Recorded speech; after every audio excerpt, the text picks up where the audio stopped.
সালাতে দোয়া কবুল হয়। সালাতে দোয়া কবুলের তিন জায়গা।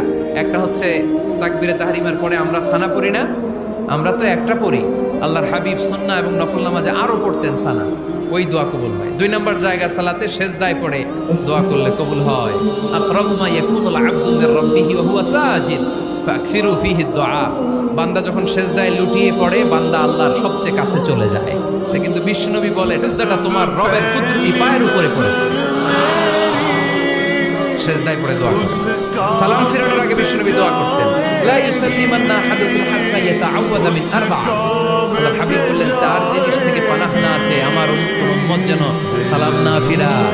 তারা যেন পড়ে, আল্লাহুম্মা ইন্নী আউযু বিকা মিন আযাবিল কবর, আউযু বিকা মিন আযাবি জাহান্নাম, আউযু বিকা মিন ফিতনাতিল মাহইয়া ওয়াল মামাত, আউযু বিকা মিন ফিতনাতিল মাসিহিদ দাজ্জাল।